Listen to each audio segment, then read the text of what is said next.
ایک آدمی نے کسی بزرگ سے پوچھا، میرا اللہ اس وقت کیوں نہیں سنتا جب میں مانگتا ہوں؟ بزرگ نے مسکرا کر کہا، وہ تیرے گناہوں کی سزا بھی اس وقت نہیں دیتا جب تو کرتا ہے۔ ایک اچھی بات، کرونا نے یہ بات ثابت کر دی کہ جو عورت ماسک میں سانس لے سکتی ہے وہ نقاب میں بھی لے سکتی ہے، اور جو شخص 3 مہینے دکان بند کر سکتا ہے وہ نماز کے لیے آدھا گھنٹہ بھی بند کر سکتا ہے۔ اگر تنقید ہی کرنی ہو تو نرم لہجے میں کریں، کیونکہ نرم لہجہ ضمیر جگاتا ہے جبکہ سخت لہجہ انا کو جگا دیتا ہے۔ اللہ کی رحمت سے مایوس نہ ہو۔ جب انسان دنیا کے مصائب اور پریشانیوں سے تھک ہار کر بیٹھ جاتا ہے تو اللہ کی رحمت پکارتی ہے، لا تقنطوا من رحمت اللہ، کہ اے بندے اللہ کی رحمت سے مایوس نہ ہو۔ دوسروں کی زندگی میں چینی کے دانوں کے مانند رہو، جو غائب ہو کر بھی اپنا لطف اور ذائقہ چھوڑ جاتے ہیں۔ آج ہم زندہ ہیں، کل مرحوم ہو جائیں گے، ایک حقیقت رفتہ رفتہ داستان بن جائیں گے۔ پروں کو کھول زمانہ اڑان دیکھتا ہے، زمین پہ بیٹھ کے کیا آسمان دیکھتا ہے۔ ملا ہے حسن تو اس حسن کی حفاظت کر، سنبھل کے چل تجھے سارا جہان دیکھتا ہے۔ رسول اللہ صلی اللہ علیہ وسلم نے فرمایا، جو آدمی غصے کو پی جاتا ہے اور غصہ کرنے پہ قادر بھی ہوتا ہے، اللہ اس کے دل کو ایمان سے بھر دیتا ہے۔ رسول اللہ صلی اللہ علیہ وسلم نے فرمایا، تم اپنے باپ دادا کی قسم نہ کھاؤ، نہ اپنی ماں کی قسم کھانا اور نہ ان کی قسم کھانا جنہیں لوگ اللہ کا شریک ٹھہراتے ہیں۔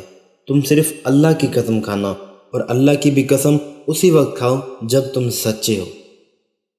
رسول اللہ صلی اللہ علیہ وسلم نے فرمایا، جو شخص حلال کمائی سے ایک کھجور کے برابر صدقہ کرے اور اللہ تعالیٰ صرف حلال کمائی کا صدقہ قبول کرتا ہے تو اللہ تعالیٰ اسے اپنے داہنے ہاتھ سے قبول کرتا ہے۔ رسول اللہ صلی اللہ علیہ وسلم نے فرمایا، اگر کسی شخص نے ظلم اپنے مسلمان بھائی کی عزت پر کیا ہو یا کسی اور طریقے سے ظلم کیا ہو تو اسے آج ہی اس دن کے آنے سے پہلے معاف کرا لے جس دن نہ دینار ہوں گے نہ درہم۔ رسول اللہ صلی اللہ علیہ وسلم نے فرمایا، میری امت کے 70,000 لوگ بے حساب جنت میں جائیں گے۔ یہ وہ لوگ ہوں گے جو جھاڑ پھونک نہیں کراتے، نہ شگون لیتے ہیں اور اپنے رب پر ہی بھروسہ رکھتے ہیں۔ رسول اللہ صلی اللہ علیہ وسلم نے فرمایا، اللہ نے تمہیں 3 آفتوں سے بچا لیا۔ ایک یہ کہ تمہارا نبی تم پر ایسی بد دعا نہیں کرے گا کہ تم سب ہلاک ہو جاؤ۔ دوسری یہ کہ اہل باطل اہل حق پر غالب نہیں آئیں گے۔ تیسری یہ کہ تم سب گمراہی پر متفق نہیں ہوں گے۔ رسول اللہ صلی اللہ علیہ وسلم نے فرمایا، جس نے کسی کی زمین میں سے کچھ ناحق لے لیا تو قیامت کے دن اسے 7 زمینوں تک دھنسایا جائے گا۔ رسول اللہ صلی اللہ علیہ وسلم نے فرمایا، جمعہ اور جمعہ کی راتوں میں زیادہ سے زیادہ دعا کیا کرو۔ جو مجھ پر درود بھیجے گا اللہ تعالیٰ اس پر 10 رحمتیں نازل فرمائے گا۔ رسول اللہ صلی اللہ علیہ وسلم نے فرمایا، تم میں سے کوئی شخص لیٹ کر اپنی ٹانگ کو دوسری ٹانگ کھڑی کر کے اس پر نہ رکھے۔ نماز کہاں نہیں پڑھنی چاہیے؟ رسول اللہ صلی اللہ علیہ وسلم نے فرمایا، 7 جگہیں: کوڑا کرکٹ کے ڈھیر، ذبح خانہ، قبرستان، شارع عام، حمام، اونٹوں کے باڑے اور بیت اللہ کی چھت پر نماز پڑھنے سے منع فرمایا ہے۔ رسول اللہ صلی اللہ علیہ وسلم نے فرمایا، اللہ تعالیٰ تمہارے لیے 3 باتیں پسند نہیں فرماتا۔ نمبر 1 قیل و وقال، بلا وجہ کی گپ شپ۔ نمبر 2 فضول خرچی، اور نمبر 3 لوگوں سے بہت مانگنا۔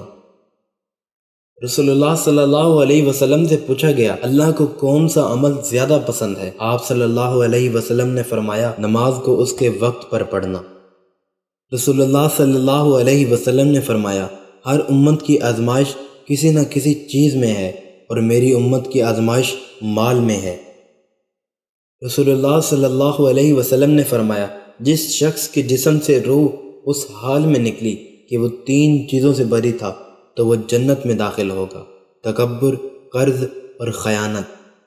حضرت عمر رضی اللہ عنہ نے عرض کیا، اے اللہ کے رسول صلی اللہ علیہ وسلم، ہم کون سا مال حاصل کرنے کی کوشش کریں؟ تو آپ صلی اللہ علیہ وسلم نے فرمایا، تمہیں چاہیے کہ شکر کرنے والا دل حاصل کرو اور ذکر کرنے والی زبان اور مومنہ بیوی جو آخرت کے معاملات میں مرد کی مدد کرے گی۔ شر سے محفوظ رہیں۔ رسول اللہ صلی اللہ علیہ وسلم نے فرمایا، قل هو اللہ احد اور معوذتین، سورۃ فلق اور سورۃ الناس صبح و شام 3 مرتبہ پڑھ لیا کرو۔ یہ صورتیں تمہیں ہر شر اور ہر پریشانی سے بچائیں گی اور محفوظ رکھیں گی۔ حضرت علی رضی اللہ عنہ کہتے ہیں کہ نبی اکرم صلی اللہ علیہ وسلم نے اذبح یعنی سینگ ٹوٹے، کان کٹے جانور کی قربانی سے منع فرمایا ہے۔